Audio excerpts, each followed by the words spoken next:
Red big TV digital exclusive breaking news చూస్తున్నాం. తీవ్ర ఉద్రిగ్న క్షణాల మధ్య హిడ్మా అంత్యక్రియలు ముగిశాయి. హిడ్మాని చూసేందుకు కడసారి చూసేందుకు వేలాది మంది సంఖ్యలో రావటం జరిగింది. అసలు ఒక 50 పువర్తి గ్రామంలో ఓన్లీ 50 గ్రామాలు అంటే 50 ఇల్లు ఉన్నటువంటి గ్రామంలో పువర్తి గ్రామంలో మనం చూసినప్పుడు అంత్యక్రియలు ఒక్కసారిగా మనం చూస్తూ ఉంటే కనుక కంటిన్యూస్గా అక్కడ ఉన్నటువంటి గిరిజనులు అందరూ కూడా దానికి హాజరైనటువంటి సంగతి మనకు తెలిసిందే.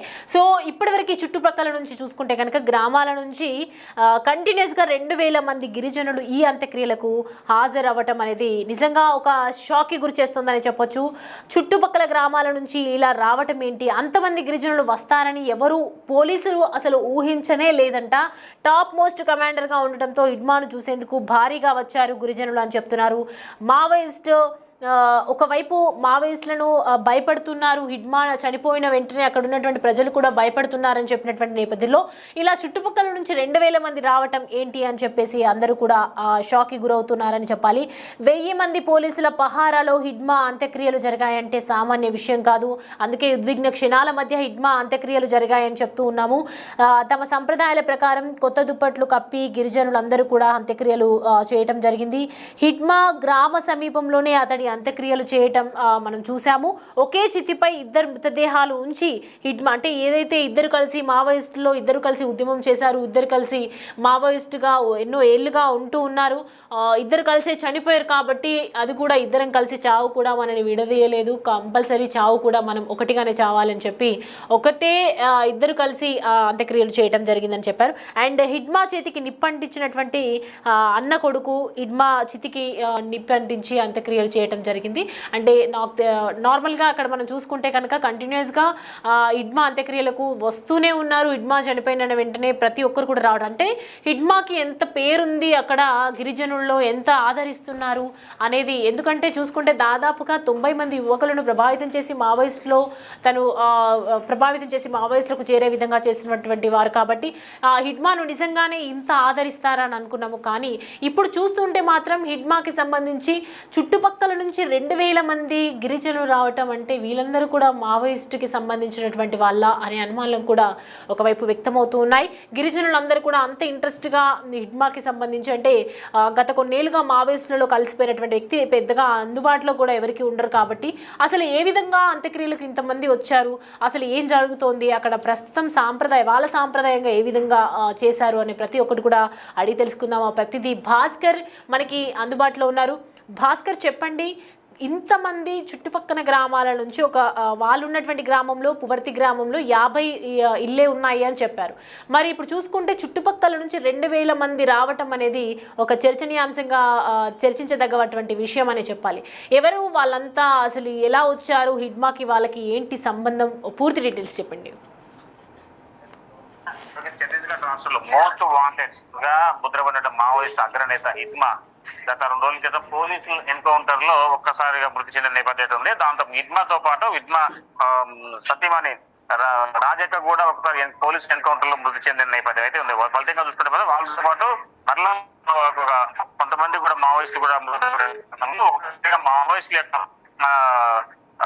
కోడకు బీట్ల వరకు చెప్పొచ్చు. ఇప్పటికే చాలా వరకు కూడా అగ్రనేతలంతా కూడా కొంతమంది లొంగిపోతుంటే మరి కొంతమంది కూడా చాలా వరకు కూడా చనిపోయారు ఎన్కౌంటర్ లో. అయితే ఫలితంగా చూసుకుంటే ఇప్పటి వరకు అంటే వాస్తవంగా మావోయిస్టు అగ్రహించి అంటే సెంట్రల్ కమిటీ మెంబర్ గా ఉన్నటువంటి హిడ్మా ఆయన యొక్క లొంగుబాటు విషయంలో గత కొన్ని రోజుల నుంచి కూడా కొన్ని వదంతులు వినిపించాయి. ఒకవైపు తెలంగాణ రాష్ట్రంలో మరోవైపున ఆంధ్ర రాష్ట్రం అని, మరోవైపున ఒరిస్సా అని, మరోవైపున అట్లా ఛత్తీస్గఢ్ రాష్ట్రం లేదంటే మహారాష్ట్ర ఆ ప్రాంతాల్లో లొంగిపోతున్నట్టు కూడా వదంతులు వచ్చిన నేపథ్యంలో ఇటీవల కాలంలో ఛత్తీస్గఢ్ రాష్ట్ర ఉప ముఖ్యమంత్రి సైతం కూడా అదే పువర్తి గ్రామానికి వెళ్లి తన హిడ్మా తల్లితోటి లంచ్ ఏర్పాటు చేసుకున్నారు. తన అనంతరం తన కుమారుని కూడా లొంగుబాటుకు చర్య ప్రక్రియకు శ్రీకారం చుట్టే పనిలో భాగంగానే ఒక డిప్యూటీ సీఎం ఆదేశానుసారం తల్లి పిలుపు మేరకు ఒక హిడ్మా సైతం కూడా లొంగుబాటుకు ముందడుగేసినట్టు తెలుస్తుంది. దానిలో భాగంగానే తన కుటుంబ సభ్యులు కూడా ఇటీవల కాలంలో ఫోన్ చేసి చివరిసారిగా మాట్లాడిన మాటలు వాళ్ళు తలుచుకుంటూ కన్నీరు ముందు రేపే నేపథ్యం కేవలం ఒక మట్టడుగు ప్రాంతం, మరొక గిరిజనం, వాళ్ళంతా కూడా అదే మురియా జాతికి చెందినటువంటి కోయ జాతి, వాళ్ళంతా కూడా కేవలం 50 కుటుంబాలతో ఉన్నటువంటి ఆ యొక్క విలేజ్ మొత్తం కూడా ఒక్కసారిగా సుమారు ఉన్న 50 మంది కుటుంబాలలో 90 మంది యువకులు కూడా ఆ హిడ్మా అడుగుదాడుల్లో పయనించాల్సిన పరిస్థితి నెలకొంది. ఫలితంగా చూసుకుంటే చాలా వరకు కూడా ఆ ఇల్లు మొత్తం కూడా ఆ పోలీసులు చూసిన సమయంలో లాకౌట్ అయి ఉంది. అంటే ఇల్లు మొత్తం కూడా తాళాలు వేసుకున్న నేపథ్యం అయితే ఉంది. ఫలితంగా మరోవైపు చూసుకుంటే హిడ్మా చనిపోయారని వదంతులు వినపడి తీరా ఆయన యొక్క ఫోటోని వైరల్ అయిపోయి పోలీసులు ప్రకటించి కన్ఫర్మేషన్ చేయడంతో ఆ గ్రామంలో కన్నీటి విషయాలు చేయాలనుకున్నాయని చెప్పుకోవచ్చు. కేవలం ఒక వ్యక్తి కోసం 2000 మంది అంటే పోలీసులు భారీ ఎత్తున ఆంక్షలు పెట్టారు. ఒక పువర్తి గ్రామం చుట్టూ సమీపంలో కూడా చాలా వరకు కూడా పోలీసుల పహారా అడుగడుగున వాళ్ళంతా కూడా భారీ ఎత్తున కూడా నిఘా ఏర్పాటు చేసుకుంటూ అంటే కొత్త వారిని లోపల రానియకుండా మరోవైపున ఆయన వృత్తికి చెందిన నేపథ్యంలోనూ మావోయిస్టులు కానీ ఇక కేంద్ర కమిటీ కానీ లేదా రాష్ట్ర కమిటీ కానీ డివిజన్ కమిటీ మెంబర్స్ వస్తారేమోనని పోలీసులు డేగకన్నుతో అంతా కూడా చూసిన తరుణంలో కానీ మావోయిస్టులు రాకపోయినా కానీ ఇవన్నీ ఆంక్షలు పెట్టినా సరే పోలీసులు వాటిని ఛేదించుకుంటూ అడవిపాటలో నుంచే చాలా వరకు కూడా మా యొక్క ఆయన సానుభూతి పరులు ఆయన బంధువులు గిరిజనులు మొత్తం కూడా పువ్వర్తి చేరుకున్న నేపథ్యం ఉంది. అయితే ఇదిలా ఉండగా మరోవైపున అంటే పోలీసులు సైతం కూడా 1000 మంది అంటే కేవలం 50 ఒక గ్రామంలో పువ్వర్తి గ్రామంలో కేవలం 50 కుటుంబాలకు పహారా కోసం సుమారు ఒక 1000 మంది అంటే 1000 మంది పోలీసులు కూడా విధులు నిర్వహించాల్సిన పరిస్థితి నెలకొంది అక్కడ. అంటే ఈయన యొక్క తీవ్రత ఈయనకున్నటువంటి విధానం పలుకుబడిగా అంటే ఈయనకున్నటువంటి పేరు కావచ్చు ప్రాముఖ్యత కావచ్చు ఎంత ఉందని అర్థమైపోతుంది. పోలీసులు కూడా చాలా వరకు కూడా ఆ ప్రాంగణంలో అంటే సుమారు 1000 మంది పోలీసులతో పాటుగా ఎస్పీలు డిఎస్పీలు ఐజీలు ఛత్తీస్గఢ్ రాష్ట్రం చెందినటువంటి చాలా మంది కూడా ఆ ప్రాంతంలోనే అటు రావడం కూడా జరిగింది. అయితే వచ్చే ప్రతి ఒక్క వాహనాన్ని కావచ్చు చాలా వరకు మరోవైపున ప్రతి ఒక్క వ్యక్తిని కూడా క్షుణ్ణంగా పరిశీలన చేసుకుంటూ ముందెళ్ళిపోయిన తరుణం అయితే ఉంది. అయితే ఈదిలా ఉండగా ఆ యొక్క వ్యక్తి మృతి హిడ్మాతో పాటు హిడ్మా భార్య అంటే రాజక్క వీళ్ళంతా మృతి చెందిన నేపథ్యం వాళ్ళ యొక్క అంత్యక్రియలు చివరిసారి అంత్యక్రియలు నిర్వహించుతున్న తరుణంలో కడసారి చూసేందుకు 2000 మంది పైగా ఆదివాసీ గిరిజనులు వాళ్ళ సాంప్రదాయ ప్రకారం మురియా సంప్రదాయ ప్రకారం వాళ్ళంతా కూడా రావడం ఆడ వచ్చే సమయంలోనే ఒక కొత్త నూతన బెడ్షీట్ అంటే కొత్త బెడ్షీట్ ని తీసుకొని వచ్చి ఆ డెడ్ బాడీలపై ఉంచిన నేపథ్యంలో అంతా కన్నీటి పరమైంది. అంటే మురియా జాతికి సంబంధించి ఆ అంత్యక్రియలు ఎలా చేయాలి అనే దానిపై కూడా ఒక పూర్తిగా అంటే ఒక క్లారిఫికేషన్ ఉన్నది. ఆ దానిలో భాగంగానే ఆయన అంత్యక్రియలకు ముందరిగేసిన నేపథ్యం అయితే ఉంది. అయితే ఇది ఒక ఎత్తు. మరోవైపు చూసుకుంటే మాత్రం చాలా ఇంకొక వైపు మురియా పద్ధతి ప్రకార గిరిజన ఆచారంలో భాగంగా మరోవైపున అలా తెగకు చెందిన వాళ్ళు కేవలం 50 కుటుంబాలు ఉన్నాయి. ఆ చుట్టుపక్కల పరిసర ప్రాంతాల్లో మరో కొన్ని 100 కుటుంబాలు ఉన్నాయి. వాళ్ళంతా కూడా స్వచ్ఛందంగా సదూర ప్రాంతాల నుంచి అక్కడ రావడం అక్కడికి వచ్చిన తర్వాత పోలీసులు ఆంక్షలు ఛేదించుకొని అడవి మార్గాల్లో నుంచే ఆ పువ్వత చేరుకుంటంతో ఆ పోలీసులు కూడా అవాక్ అయిపోయి మరికొంతమంది భద్రతా బలగాలను కూడా అక్కడ తీసుకురావాల్సిన పరిస్థితి నెలకొని ఉంది. అయితే రాజకీయ నాయకులు కానీ లేదా ఆయన సానుభూతి పరులు కానీ లేదా మానవ హక్కుల సంఘం నేతలు కూడా వస్తారేమోనని పోలీసులు చాలా వరకు కూడా అంటే ఆంక్షలు పెట్టినా సరే వాళ్ళు రాకపోయినా సరే ఆయనకు అభిమానులు సానుభూతి పరుల భార్యలలో అంటే అక్కడ ఆ సమీప గిరిజనుల తెగ చెందినంత వాళ్ళు అక్కడికి వచ్చేసి ఆయన కడసారి చూపు చూసుకొని ఆయన కన్నీటి వీరుకోలతో నీరాజన పలికని చెప్పుకోవచ్చు. మరోవైపున రాజక్కకు సంబంధించిన కుటుంబీకులు వాళ్ళ యొక్క బంధువులు కూడా భారీ ఎత్తున కూడా ఆ ప్రాంగణం చేరుకున్నారు. అయితే వాస్తవానికి ఎవరికి దక్కనటువంటి అపూర్వమైన గౌరవం హిడ్మాకి దక్కిందని చెప్పుకోవచ్చు. వాస్తవానికి ఛత్తీస్గఢ్ రాష్ట్రానికి చెందినటువంటి వాళ్ళు మావోయిస్టులు కార్యకలాపాల్లో చాలా వరకు కూడా ఎవరు కూడా కేంద్ర కమిటీగా ఉన్న దాఖలాలు చాలా తక్కువ అరుదుగా ఉంది. ఆ ఎక్కువ కూడా కేంద్ర కమిటీలో పదవి ఉండాలి అనుకుంటే ఎక్కువ ఆంధ్ర నుంచి లేదా తెలంగాణ లేదా మహారాష్ట్ర లేదా ఒరిస్సా లేదా ఇతర ప్రాంతానికి చెందిన వాళ్ళే ఆ పదవిలో ఎక్కువ కొనసాగుతూ ఉండేది. కానీ ఇతను ఛత్తీస్గఢ్ రాష్ట్రానికి చెందిన నేత కావడం అది కూడా అక్కడ గిరిజనుడిగా ఉండి కూడా అంచెంచెలా ఎదుగుతూ 5వ తరగతి మాత్రమే చదివినటువంటి హిడ్మాకు 5 లాంగ్వేజ్లలో అనర్గళంగా మాట్లాడే సత్తా ఉంది. దానిలో భాగంగానే ఆయన అందరిపై పట్టు సాధించుకుంటూ వివిధ రాష్ట్రాలతో ఉన్నటువంటి అంటే రిక్రూట్మెంట్ చేసుకుంటూ మావోయిస్టుల పందాను ముందుకు వెళ్తున్న తరుణంలో మరోవైపున 5 రాష్ట్ర పోలీసులు గడగలాడే చరిత్ర ఒక హిడ్మాకి ఉందని చెప్పుకోవచ్చు. ఆయన స్కెచ్ వేస్తే తప్పదనేది వాళ్ళ నానుడి అంటే వాళ్ళ మావోయిస్టుల వర్గాల్లో చెప్తున్న నేపథ్యం ఉంటుంది. ఆయన ఒకసారి ఒక ఫలాని ఈ వ్యక్తి మీద టార్గెట్ చేస్తారు అంటే మాత్రం 100ల కొద్ది పోలీసులను పట్టుబెట్టిన నేపథ్యం ఉంది.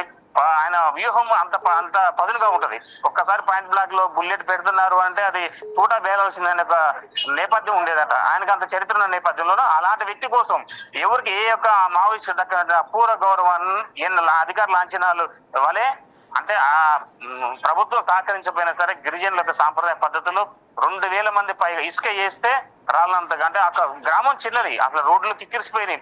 ఆయన పాడే మోసేందుకు సైతం కూడా గిరిజన యువత పోటీ పడ్డారు. మహిళలు సైతం కూడా ముందడుగు వేసి వాళ్ళకి సాధారణంగా కాటికి సాగనంపిన నేపథ్యం చూస్తే ఆ రెండు వాళ్ళంతా కూడా కన్నీటితో అంటే ఇంటికా నుంచి మొదలైనటువంటి శవయాత్ర చివరకు అంతిమ కర్మభూమికి పోయేంత వరకు కూడా చితి వరకు కూడా చితి చేసే సమయంలో కూడా చాలా గొప్పగా అంటే 6 అడుగుల హైట్ నుంచి ఆయన చితి పేర్చారు. అంటే సాధారణంగా ఒక ఉన్నతమైన మామూలుగా ఎవరికైనా సరే నేల మీద నుంచి ఒక సుమారు 2 అడుగుల నుంచి మహా అంటే 2.5 అడుగులు వరకు చితి పేరుస్తారు.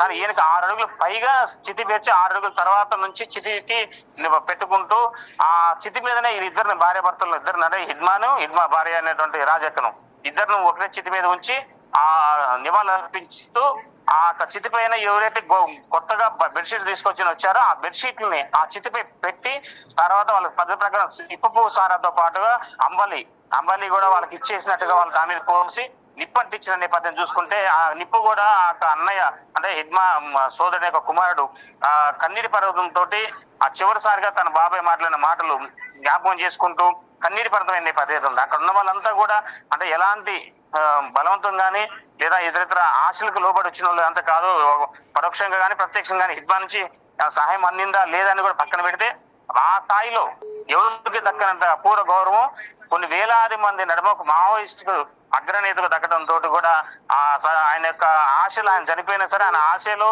ఆయన వాళ్ళ జ్ఞాపకాలు అంటే వాళ్ళ హృదయాల్లో పదిలపరుచుకునే విధంగా అడుగులేశారని చెప్పుకోవచ్చు. మొత్తానికైతే మాత్రం ఒకవైపు ఆపరేషన్ కాగారులో భాగంగానే మావోయిస్టులంతా కూడా కేంద్ర కమిటీ మొత్తం కూడా కేంద్ర పోలీసులు కేంద్రం సహాయంతో ఆమె హోంశాఖ ఆధ్వర్యంలోనే మొత్తానికైతే ప్రత్యేకంగా భద్రతా బలగాలు వాళ్ళు టార్గెట్ గా చేసుకుంటూ ఆ మావోయిస్టుల లొంగుబాటు చర్యలకు పిలుపునిస్తున్న నేపథ్యంలో వెనుకపోవడంతో ఎన్కౌంటర్ చేస్తున్నారు. ఫలితంగా చూసుకుంటే మాత్రం గత 4 రోజులు ఆగితే ఆయన కూడా అందరం కలిసి బ్రతకొచ్చు జనజీవన సమితులు కలిసేందుకు తల్లి పిలుపు మేరకు జనజీవన సమితులు కలుద్దామని హిడ్మా చాలా వరకు ప్రయత్నాలు కొనసాగించిండు. దానిలో భాగంగా ఆంధ్ర రాష్ట్రం నుంచి తెలంగాణ రాష్ట్రంతో పాటు కొంతమంది రాష్ట్ర పెద్దలను కూడా సంప్రదింపులు జరిపిన నేపథ్యం ఉంది. కానీ తెలంగాణ రాష్ట్రంలో సాధ్యపడకపోవడంతో ఆంధ్ర వైపుకు వెళ్లి అక్కడి నుంచి మరోవైపున ఒడిశా లేకపోతే మహారాష్ట్ర ఆ రాష్ట్రానికి సంబంధించిన పెద్దలతోటి సంప్రదింపులు జరుపుతున్నాము. అక్కడ ఒకవేళ అయితే రేపో మాపో గ్రీన్ అంటే ఒక శుభవార్త వినొచ్చు, తర్వాత నేను జనజీవన సమితిలోకి వచ్చిన అందరం కలిసి హాయిగా బ్రతకొచ్చు అనేది ఆయన చెప్పినట్టుగా ఆయన మాటలు జ్ఞాపకం చేసుకుంటూ అడున్న స్థానికులు అంతా కూడా మున్నీరైపోయిన నేపథ్యం ఉంది. ఆ యొక్క జనసంద్రాన్ని చూసి ప్రభుత్వంగా ఛత్తీస్గఢ్ ప్రభుత్వం పెద్దలు కావచ్చు పోలీసులు కూడా ఒకసారిగా ఆందోళన వ్యక్తం చేసి అంటే ఒకసారి ఉలిక్కిపడింది. అంటే ఇంత మాస్ ఫాలోయింగ్ ఈ రకమైనటువంటి గిరిజనుల యొక్క ఆయన ప్రేమ మనసు గెలుచుకున్నాడు అనే వీళ్ళకి సందేహం కూడా వ్యక్తమైందని చెప్పుకోవచ్చు. ఫలితంగా చూసుకుంటే మావోయిస్ట్ అగ్రనేత హిడ్మాకు రాజాకు కడసారి వీడుకోలు పరిచేందుకు మాత్రం గిరిజనులు తమ బాధితత్వ హృదయాలతోటి ముందడుగు వేసుకుంటూ పద్ధతి ప్రకారం సాంప్రదాయం ప్రకారం పెళ్లి కొడుకుని పెళ్లి కూతుర్ని ఎలాగైతే సాగనంపుతారో అదే విధంగా కాటికి సాగనంపిన తీరు చూస్తే కన్నీరు ముందువైపోని చెప్పుకోవచ్చు.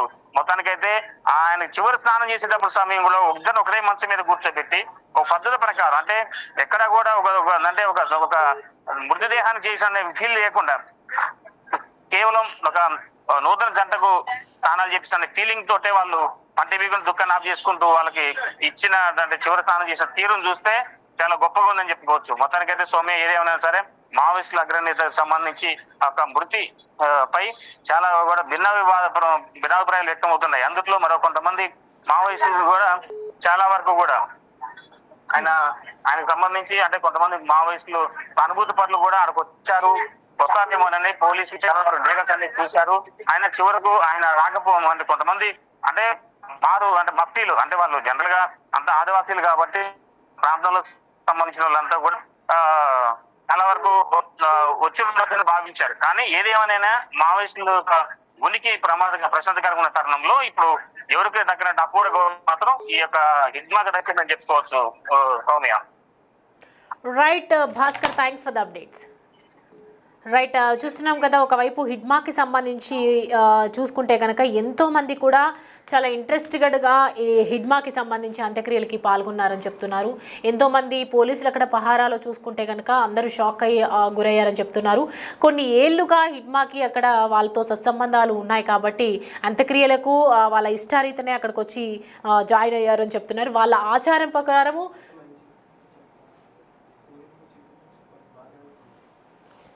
వాళ్ళ ఆచారం ప్రకారం మనం చూసుకుంటే కనుక గిరిజనులు కంటిన్యూస్గా గిరిజనులు అందరూ కూడా రావటం, వాళ్ళ ఆచారం ప్రకారం ఏ విధంగా ఉంటుంది, అసలు హిడ్మాకి అంత్యక్రియలు ఇంత హడావిడిగా ఎందుకు చేయాల్సి వచ్చింది అని చెప్పి ప్రతి ఒక్కరు కూడా ఒకవైపు ఈ ఆశ్చర్యం వ్యక్తం చేసినటువంటి పరిస్థితి కనిపించింది. కంటిన్యూస్గా ఎప్పుడైతే హిడ్మా చనిపోయారు అని చెప్పేసి అనుకున్నటువంటి టైంలో కంటిన్యూస్గా అక్కడ ఉన్నటువంటి వాళ్ళ పువర్తి గ్రామానికి చెందినటువంటి వాళ్ళు, పక్కనున్నటువంటి వాళ్ళు కూడా చాలా ఇంట్రెస్టెడ్గా వెళ్ళారు. కుటుంబ సభ్యులు, బంధువులు మరియు కొందరు గ్రామస్తులు ఎంతో కన్నీటి పర్యంతం అవుతూ అటు వారికి వీడుకోలు పలికినటువంటి పరిస్థితి కనిపించింది. దశాబ్దాలుగా అడవుల్లో గడుపుతూ మావోయిస్టు ఉద్యమంలో కీలక పాత్ర పోషించినటువంటి అగ్రనేత అంత్యక్రియలు సజావుగా పూర్తయ్యేలా ఆ ప్రాంతంలో భద్రతా బలగాలు పటిష్టమైన చర్యలు అన్నీ తీసుకున్నాయి. ఒకవైపు హిడ్మా మృతి మావోయిస్టు ఉద్యమానికి పెద్ద దెబ్బగా పరిగణించబడినప్పటికీ కూడా మరోవైపు దశాబ్దాల పోరాట జీవితానికి పువర్తిలో ముగింపు పలికినట్లయింది.